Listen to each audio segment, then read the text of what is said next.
नमस्कार दोस्तों। बात करते हैं आज राइमर टी मान रिएक्शन की। एक नेम रिएक्शन है। देखते हैं उसमें क्या होता है, उसकी मैकेनिज्म देखते हैं और किस प्रकार के अपने को प्रोडक्ट मिलते हैं उसके बारे में देखते हैं। क्या क्या स्टेप है उसके अंदर, वो सब चीजें इस वीडियो के अंदर देखेंगे। राइमर टी मान रिएक्शन के बारे में क्या है कि अपने को फिनोल का फॉर्माइलेशन होता है और अपने को सेलिसियल्डिहाइड बना प्राप्त होता है। ऑर्थो पोजीशन के ऊपर जो CHO है फिनोल के साथ में, इसको बोलते हैं अपन सेलिसियल्डिहाइड। यहाँ पे फिनोल था, इसके ऊपर CHO जुड़ गया।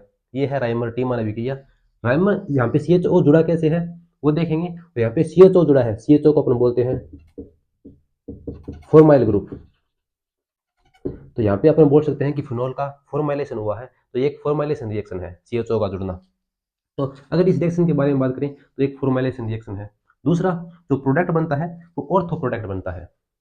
ऑर्थो प्रोडक्ट किस प्रकार से बनता है, यहाँ पे अगर इसको खोल के लिखें तो यहाँ पे ये H और यहाँ पे ये H, ये एक दूसरे के साथ इंट्रामोलिकुलर हाइड्रोजन बॉन्डिंग पाई जाती है। यहाँ पे तो स्टेबिलिटी ज्यादा होगी, तो अपन बोल सकते हैं कि ऑर्थो जो प्रोडक्ट होता है वो ज्यादा बनता है, वो ज्यादा अमाउंट में बनता है। दूसरा अपन ये भी बोल सकते हैं कि यहाँ पे इलेक्ट्रॉन के पाए जाने की जो डेंसिटी है, जहाँ से इलेक्ट्रॉन की ग्रुप जुड़ सकते हैं, वो या ऑर्थो होगी या पैरा होगी। तो यहाँ पे दो पोजिशन ऑर्थो की है, एक पैरा की है। पैरा की है तो वैसे भी अपन बोल सकते हैं कि पैरा प्रोडक्ट ज्यादा बनेगा। अगर ऑर्थो वाले जो साइड्स है वो ब्लॉक है, तब अपन बोल सकते हैं कि जो पैरा प्रोडक्ट है वो ज्यादा बनेगा। If ortho occupy then para product major product होगा। वैसे नॉर्मली क्या होता है कि अगर ओनली फिनोल हो, चाहे ऑर्थो सॉरी मेटा और पैरा जो साइट्स हैं वो ऑक्यूपाइड हो जाए, अपने को ऑर्थो देखनी है। ऑर्थो पे अपने को CHO जोड़ना है, फॉर्माइल ग्रुप जोड़ना है, या अपन बोलते हैं फॉर्माइलेशन करना है। ठीक है। होता कैसे है कि अपने को क्लोरोफॉर्म प्लस अन्योज,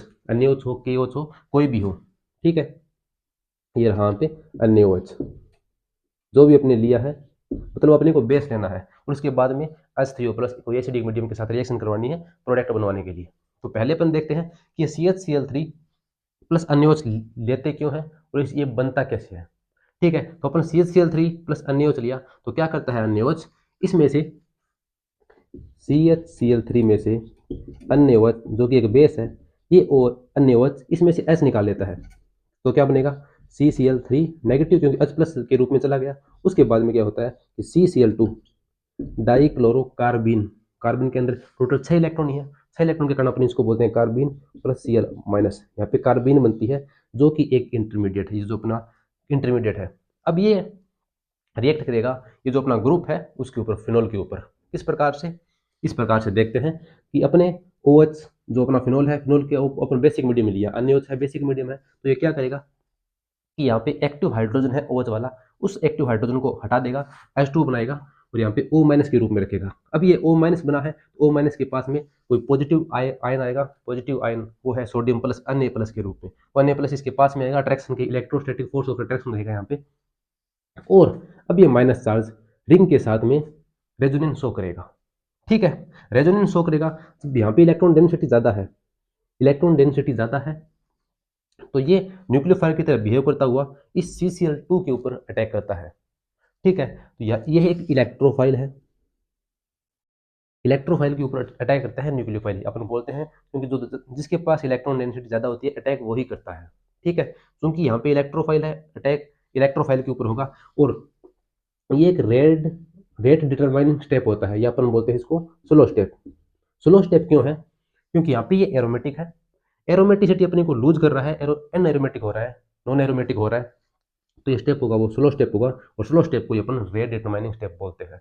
ठीक है, तो ये O माइनस वाले इलेक्ट्रॉन यहाँ पे आएंगे और ये इलेक्ट्रॉन CCl2 के ऊपर अटैक करेगा, तो यहाँ पे CCl2 ऐड हो जाएगा और यहाँ पे H अपना साइड में पड़ा है, जो H यहाँ पे था वो भी है। अब क्या करेगा कि जो टेम्परेरी नॉन एरोमेटिसिटी आई है, उस नॉन एरोमेटिसिटी को वापस लूज करके एरोमेटिसिटी गेन करेगा। एरोमेटिसिटी गेन करेगा तो ये H प्लस यहाँ से निकालेगा, H प्लस प्रोटॉन के रूप में निकालेगा, तो ये H प्लस को ये नेगेटिव चार्ज वाला कार्बन अट्रैक्ट कर लेगा और यहाँ पे CHCCl2 बन जाएगा। ठीक है, ये बन गया अपने से इससे प्रोडक्ट। यहाँ पे इलेक्ट्रॉन इसने लिए H से इस बॉन्ड के इलेक्ट्रॉन यहाँ पे लिए, तो यहाँ पे डबल बॉन्ड आ गया या H प्लस के रूप में बाहर चला गया। तो इस बॉन्ड के इलेक्ट्रॉन जो अपने कॉन्जुगेशन के रूप में O माइनस के ऊपर चले गए। ठीक है, अब क्या होता है कि अपने पास बेस था, अब ये बेस दोबारा मिलाते हैं अपन। तो बेस मिलाएंगे तो यहाँ पे जो Cl है एक लिविंग ग्रुप अच्छा है, वो लिविंग ग्रुप लीव हो जाता है और यहाँ पे एक करके OH OH जुड़ जाता है Cl की जगह। तो पहले यहाँ पे OH जुड़ा, फिर बाद में यहाँ पे OH जुड़ा, मतलब एक कार्बन के ऊपर एक तो इधर कार्बन जुड़ा है, एक हाइड्रोजन और दो OH। अपन जानते हैं कि एक ही कार्बन के ऊपर दो OH ग्रुप नहीं रह सकते, तो यहाँ पे दो OH ग्रुप नहीं रह सकते, तो यहाँ से H2 को जो मोलिक्यूल है वो बाहर निकल जाएगा। H2 का मोलिक्यूल बाहर निकल गया तो अपने पास क्या बचा, CHO, बाकी ये पूरा का पूरा एज इट इज। अब क्या करते हैं, अपने पास जो H3O प्लस लिया है इसी को अपन बोलते हैं H2O और acidic medium, aqueous acidic medium, इसी को अपन H3O प्लस लिखते हैं।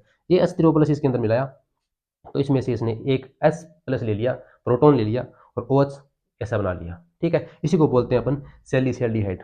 ठीक है, ऑर्थो प्रोडक्ट बना है। अगर ऑर्थो साइट है वो ऑक्यूपाई होती, ब्लॉक होती, तब अपन प्रोडक्ट बनाते हैं।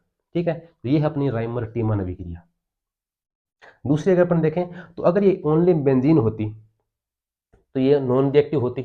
इसके ऊपर OH जुड़ा है, OH ग्रुप क्या है, एक्टिवेटेड ग्रुप, इसको एक्टिवेट कर रहा है।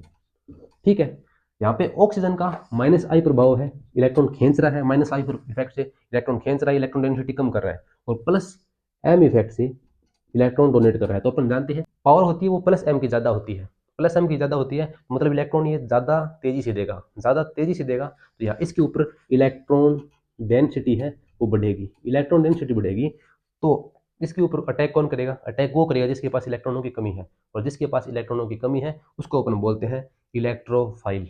तो इसके ऊपर अटैक करने वाला इलेक्ट्रोफाइल होगा, और यहाँ से एक H+ हट रहा है इस स्टेप के अंदर, तो अपन बोल सकते हैं कि एक इलेक्ट्रोफिलिक सब्स्टिट्यूशन रिएक्शन है। ठीक है, जितना ज़्यादा इसके ऊपर इलेक्ट्रॉन डेंसिटी बढ़ेगी, जो अपनी इलेक्ट्रोफिलिक सब्स्टिट्यूशन रिएक्शन है वो और ज़्यादा बढ़ेगी, उसकी रेट है वो ज़्यादा बढ़ेगी।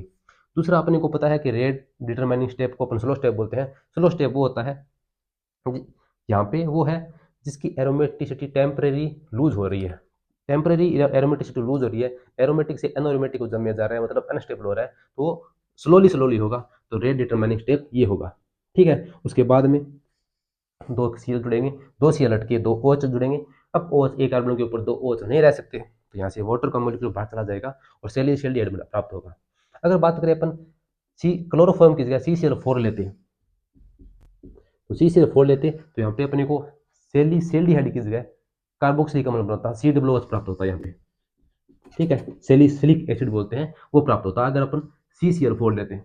क्या होता कि यहाँ पे CCl4 लेते तो यहाँ पे हाइड्रोजन की जगह एक Cl और आ जाता, तो 3 Cl होते। अब ये 3 Cl OH माइनस तीनों के तीनों Cl को हटाएगा, तीनों के तीनों Cl को हटाएगा, तो यहाँ पे 3 OH आएंगे, एक कार्बन के ऊपर 3 OH आएंगे। अब क्या होगा कि एक कार्बन के ऊपर दो ही OH नहीं रह सकते, तो 3 कहाँ से रहेंगे, तो एक वाटर का मॉलिक्यूल बाहर चला जाएगा, एक वाटर का मॉलिक्यूल बाहर चला गया, तो क्या बचेगा, C+O OH, ये इसके ऊपर ऐड होगा यहाँ पे, और अपने को सैलिसिलिक एसिड प्राप्त होगा, सैलिसिलिक एसिड फाउंड होगा। ठीक है, तो ये है अपनी राइमर टीमन अभिक्रिया।